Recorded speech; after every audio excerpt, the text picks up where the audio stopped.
1 বছর হলো আমার ডিভোর্স হয়েছে। ডিভোর্সি নারী আমি। বাবার বাড়িতে ঠাঁই হয়নি। ডিভোর্সের পর আমার এক কাছের বান্ধবী তখন হেল্প করে আমাকে, তার ফ্ল্যাটে আশ্রয় দেয়। 1 বছর হলো তার সাথেই আছি, কিন্তু আর কত, তার উপর খেয়ে আর কতদিন থাকবো।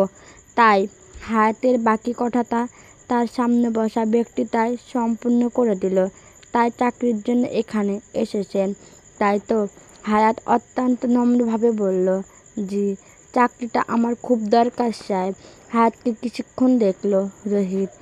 মেয়েটা হলদে ফর্সা, মাথায় খয়েরি রঙের হিজাব জড়িয়েছে, গালে 2-4টা ব্রণ, চোখের নিচে ডার্ক সার্কেল। রোহিতের কাছে মেয়েটাকে পান্ডার মতো লাগলো। সে বলেই উঠল, এই 1 বছরে চাকরির খোঁজ করেননি? অনেক করেছি স্যার, কিন্তু গ্রাজুয়েশন কমপ্লিট হয়নি বলে কেউ জব দিতে রাজি হয়নি। আমি রাজি হব সেটা কেন মনে হলো? রোহিতের প্রশ্নের উত্তর দিতেই হায়াত ন্যানো সেকেন্ড সময় বোধ হয় ব্যয় হলো না। সে ঝটপট বলে ফেলল, ভালো মানুষ। আপনি ভালো মানুষ স্যার। মানুষের চেহারা দেখেই তারা কেমন তা আন্দাজ করা যায়। আপনার চেহারাতেই কেমন একটা দয়াশীল ভাব আছে। রোহিত হেসেই ফেলল। হায়াত বলে উঠল, মাশাআল্লাহ স্যার, আপনার হাসির মাঝে একটা পজিটিভ গন্ধ পাচ্ছি। রোহিত ভ্রু কুঁচকে বলল, জি, মানে স্যার চাকরিটা। রোহিত কিছু বলতেই যাবে, তখন হঠাৎ তার ফোনে একটা নোটিফিকেশন আসার শব্দ হলো। রোহিত ফোনটা হাতে নিতেই দাঁড়িয়ে গেল, মুখে শুধু বলল, শিট। হায়াত বলল, এনি প্রবলেম স্যার? রোহিত বলে উঠল, পালান মিস হায়াত, তুফান আসছে। হায়াত ভ্রু কুঁচকে বলল, সরি স্যার। রোহিত তাকে তাড়া দিতে লাগলো, আরে রাখেন আপনার স্যার, পালান আপনি। পালাতে যাব কেন স্যার? আপনি কি চান না আমার জবটা হোক? হাত দাঁড়িয়ে পড়ল, চলে গেলে চাকরিটা হয়ে যাবে স্যার। হয়ে গেছে আপনার চাকরি, এবার অন্তত যান, তা না হলে চাকরিটা আর থাকবে না। হাত হতভম্ব হয়ে গেছে। চাকরি? সে খুশিতে গদগদ হয়ে বলতে লাগলো, থ্যাংক ইউ স্যার, এতগুলো ধন্যবাদ স্যার।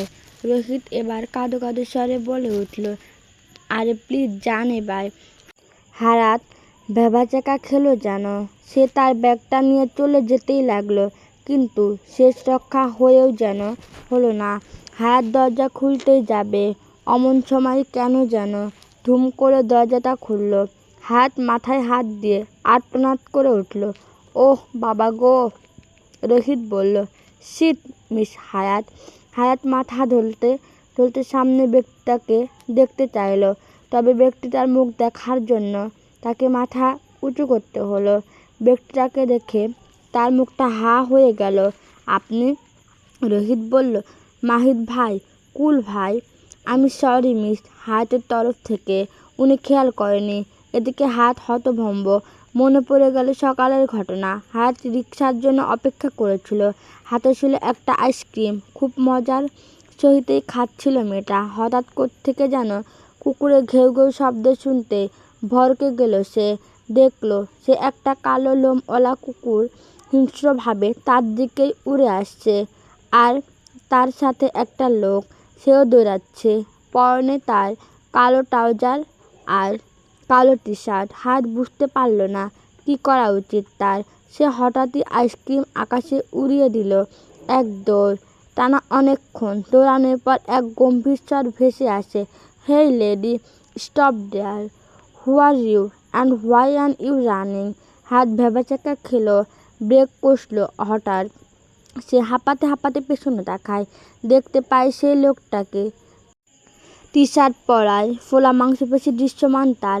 হায়াত হাঁপাতে হাঁপাতে বলে, মানে আপনি ওকে খেপিয়ে তুলছেন দৌড়াচ্ছেন কেন? মাথায় সমস্যা? মানবটির তীক্ষ্ণ স্বরে শুনে হতবিহ্বল হলো হায়াত।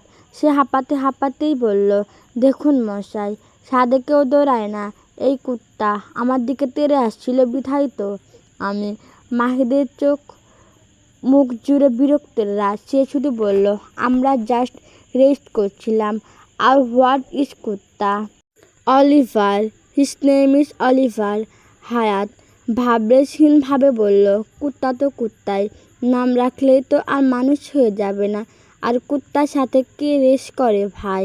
আপনি কি পাবনার পাগলাগারদ থেকে পালিয়েছেন নাকি? মাহিদের চল শক্ত হলো। হঠাৎ সেই মুহূর্তে ওখানে একটা কালো রঙের গাড়ি এসে থামলো। মাহিদ কিছু বলতে গিয়েও বলল না, তাই দাঁতে দাঁত চেপে শুধু বলল, ননসেন্স। একটু পরে অলিভারকে নিয়ে গাড়িটাতে উঠে বসলো। হায়াত হাঁক হয়ে গেল। ননসেন্স! টানা 1 মাইল হবে হয়তো বেচারি দৌড়িয়েছে। 1 মাইল দৌড়ানোর পর লোকটা তাকে বলল সে কুকুরের সাথে দৌড় প্রতিযোগিতা করেছিল। কুকুরের সাথে কোনো স্বাভাবিক মানুষ দৌড় প্রতিযোগিতা করে? আবার অন্যকে ননসেন্স বলে। হায়াত আশেপাশে কিছু খুঁজলো, পেয়েও গেল। আল্লাহু আকবার বলে মাঝারি সাইজের ইটটা ছুঁড়ে মারল। গাড়িটা স্টার্ট দিলে কিছু দূরে কাঁচ ভাঙার শব্দ কানে গেল। গাড়িটার সঙ্গে সঙ্গে থেমে যায়। মাহিদ চটজলদি গাড়ি থেকে নামলো। হায়াতের ভাগ্য ভালো, একটা রিকশা পেয়েছিল তখন। মাহিদ পিছনে তাকাতেই দেখলো হায়াত তাকে বুড়ো আঙুল দেখিয়ে একটা রিকশা করে চলে যাচ্ছে। রাগে হাত মুষ্টিবদ্ধ হলো তার। অলিভার জোরে ঘেউ ঘেউ করে উঠল।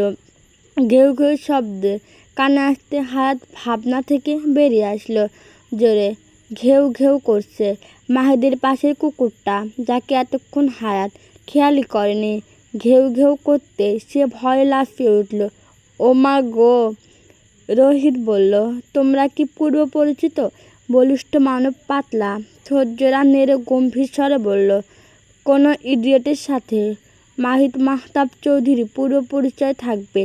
How crazy you are! Rohit বলল, পূর্ব পরিচিত না হলে জানলে কি করো ও ইডিয়েট? হায়াত ভরকে তাকালো রোহিতের দিকে। সে বলল, আমি ইডিয়েট? মাহিদ কিছু বলার আগেই পাশের কুকুরটা ঘেউ করে উঠল। মাহিদের ঠোঁটের কোণে বেঁকে গেল। হায়াতের মনে হলো কুকুরটা তার কথা শুনেই এমন করলো, মানে কুকুরটাও তাকে অপমান করছে। যেমন মালিক তেমন কুকুর। হায়াত বলে উঠল, আপনি আপনার এই কুত্তা নিয়ে অফিসে কি করছেন? আপনার মতো লোককে জব দিয়েছে কে? রোহিত স্যারের মতো মানুষ তো দেওয়ার কথা না। যেমন আপনি বেয়াদব, তেমন আপনার কুত্তাও। কুত্তাটা হঠাৎ ঘেউ ঘেউ করে হায়াতের দিকে তেড়ে যেতেই নিল। হায়াত ওরে বাবা বলে রোহিতের পিছনে গিয়ে লুকালো। রোহিত জিহ্বা কাটল। কাকে কি বলছো মেয়েটা? দ্বিতীয়বার বলছিল, Oliver. His name is Oliver. Mahid থমথমে স্বরে বলল কথাটা। যার লিভারই হোক, সরান কুত্তাটা। অলিভার সকালে 1 মাইল দৌড়ানি দিচ্ছে আমাকে। রোহিত অবাক হয়ে বলল, কি? কুকুরটা এদিকে ঘেউ ঘেউ করেই যাচ্ছে। হায়াতের দিকে হিংস্র দৃষ্টি নিক্ষেপ করে রয়েছে সে, যেন মাহিদের হাতে থাকা লাল ফিতাটা, যেটা তার গলার সাথে আটকানো, সেটা ছাড়লেই সে হায়াতের উপর হামলে পড়বে। স্যার, বাঁচান না আমাকে! রোহিতের পিছন থেকে অসহায় স্বরে হায়াত বলল। রোহিত মাহিদের দিকে তাকিয়ে অসহায় স্বরে বলল, প্লিজ হায়াত। পিছন থেকে বলে উঠল, আপনি প্লিজ বলছেন কেন স্যার? একে আর এই কুত্তাটাকে দারোয়ান ডেকে বের করে দিলেই তো হয়। আপনি লজ্জা পেয়ে আমাকে বলুন। স্যার, আমি একে। শ্যাট আপ মিস হায়াত! কাকে কি বলছেন আপনি? আপনি জানেন ইনি কে? হায়াত বলল, একটা বেয়াদব কুত্তার একটা বেয়াদব মালিক। রোহিত চোখ রাঙিয়ে হায়াতের দিকে তাকালো। মনে মনে বলল, চুপ কর মা, তা না হলে চাকরি তো দূরে চটাও পাবি এই কোম্পানির। রোহিত বলল, আপনি এখন যান মিস হায়াত। আপনি অতিরিক্ত বাক্য ব্যয় করলেন। আপনি জানেন এদেরও উনিকে? হায়াতের মুখটা চুপসে গেল। তার দিনটাই খারাপ আজকে। কে এই ব্যক্তি? কে? এখন এটা না আবার শুনতে হয়, ইনি এই কোম্পানির সিইও। এই কোম্পানির সিইও ইনি, 50% মালিক ইনি, মাহিদ মাহতাব চৌধুরী। তখনই দেখা গেল মাহিদকে বড় চেয়ারটাতে বসতে। হাত হা হয়ে গেল যেন এটারই বাকি ছিল। ইডিয়েটটাকে এখনই বের করো Rohit. I don't wanna see her anymore. Rohit কপাল চাপড়ালো। নিজের পায়ে নিজেই কুড়াল মারল।